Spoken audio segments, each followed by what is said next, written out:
Hello, I'm the TV Geek, and today I'm talking Game of Thrones, Season 7, Episode 3, The Queen's Justice.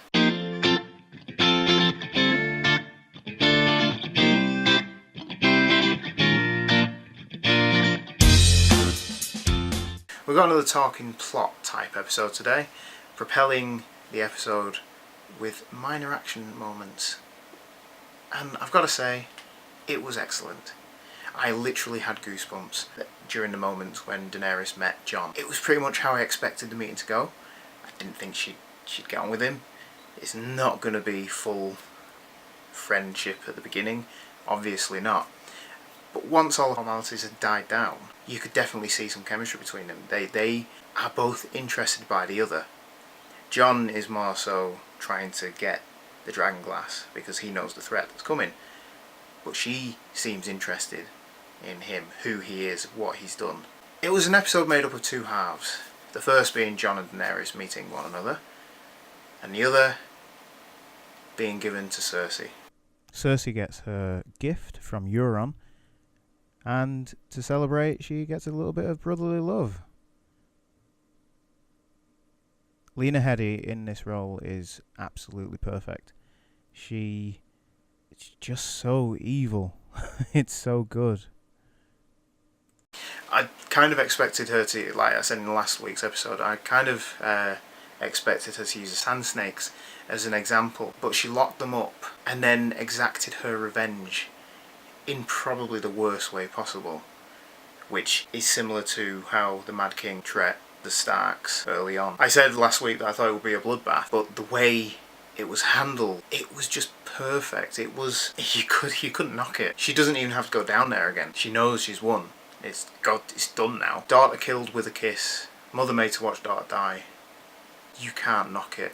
It's a good way to do it. I wouldn't put it past Cersei to never venture down to that cell again. Knowing she's won and she's had her revenge is enough. She'll let the daughter die and she'll keep the body there, so the mother has to watch the body rot. God, don't cross Cersei. We had another Lannister outmaneuver of Daenerys' armies, with Euron somehow being able to get from King's Landing all the way to Casterly Rock within the space of 10 minutes.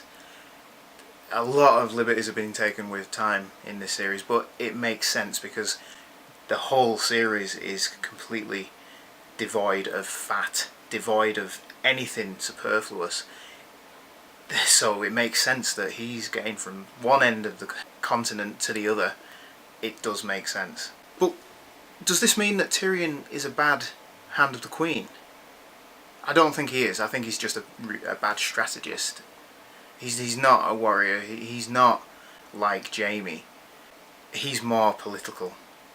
And once the battle is finished, or whatever happens, then he'll have his time to shine. Now with two arms of Daenerys' army beaten, what can she do other than either head up north or just go in with the dragons? She is reluctant to burn King's Landing, and now her allies and her armies are depleted. The only course of action is to either head up north, help Jon with his problem, and then use the north armies to fight the Lannisters afterwards. The problem with doing that is you're going to resolve all the issues. You've got Bran arriving at Winterfell, and he wants to see Jon desperately because he's got some news. And if Daenerys goes north, then it may have to be her who bends the knee to Jon.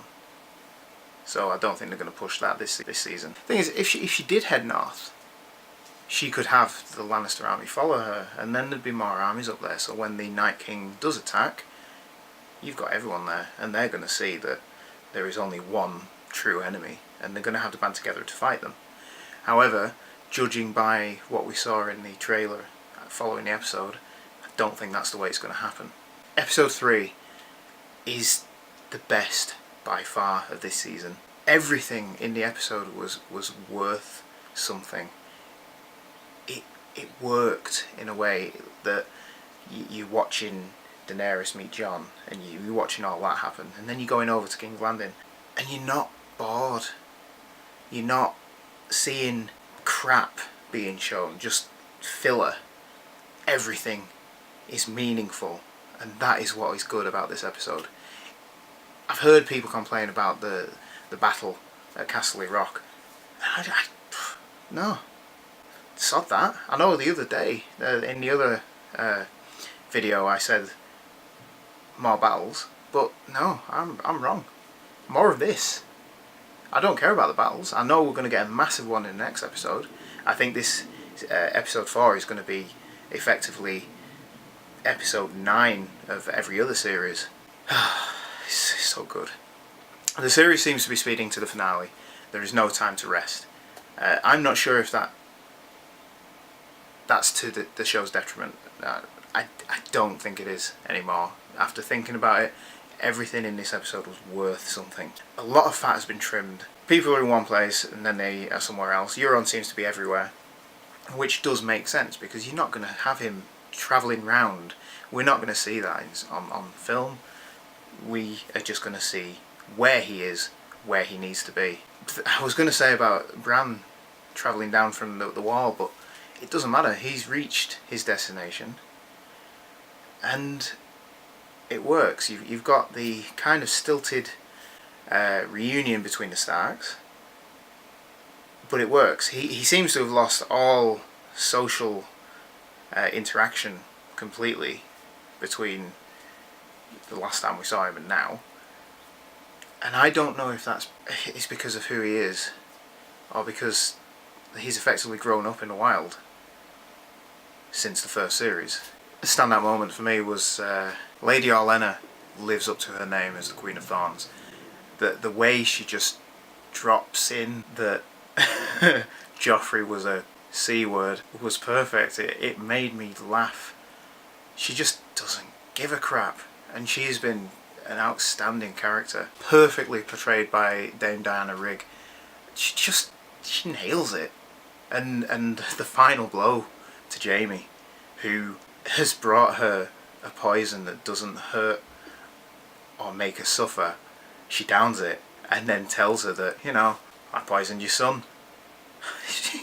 Bloody hell, it's so good. Oh, loved it. So yeah, that's what I mean. When we moved away from King's Landing, we saw Grey Worm do his battle in Castle Rock, and then we saw the Lannister army approaching. I was like, another battle, okay. But then it was over like that. Jaime's gone in, and it ends, and nothing was wasted. It was such a good episode. It is the best episode so far. Cersei's going down a route, isn't she? She's going to be... is she going to kill Jaime, or is Jaime going to kill her? It's good. I can't wait for next week's episode. It's one of those where I want it now, so I can see. Brilliant.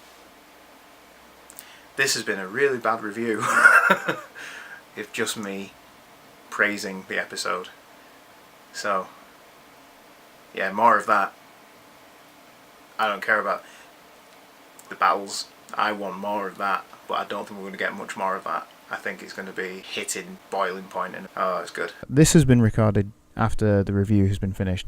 I just wanted to add, did anyone notice the interaction between Melisandre and Davos?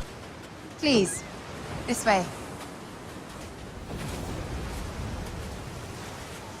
Where are you from? I can't place the accent. I was born in the island of North. Ah, I hear it's beautiful down there. Palm trees and butterflies. Haven't been myself. This place has changed. How he questioned her accent and where she was from. Now, it kind of seemed like he was testing her on where she came from. It could have been an odd, just a quick flirt with her, and she wasn't interested.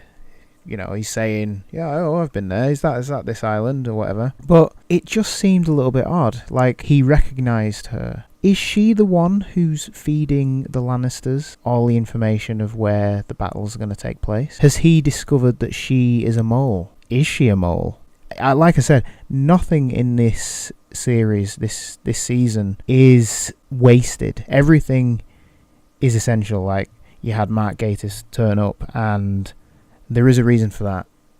The Lannisters are going to lose all the gold that they got from Highgarden, and then he's going to go and back Daenerys. So this little interaction, yeah, it was funny, but does it mean something more, or are we just looking into it too deeply? I don't know. I think that it's going to come out that she is betraying Daenerys, and Davos is going to be the one who discovers it, because he is travelled, he's well travelled, he has seen everywhere and everything. He knows accents, he knows people. There is something there, and it will come out. I've been the TV Geek. This has been my third review of Game of Thrones. There will be something different coming soon. I'm finishing up the third series of The Leftovers, and I'm really enjoying that. So there might be something coming on that. So yeah, please subscribe and follow me on Facebook at The Ultimate TV Geek or The Ultimate Movie Geek. I have another YouTube channel called The Ultimate Movie Geek. Please follow me on there. It's got more film reviews and other things. Anyway, thanks for watching.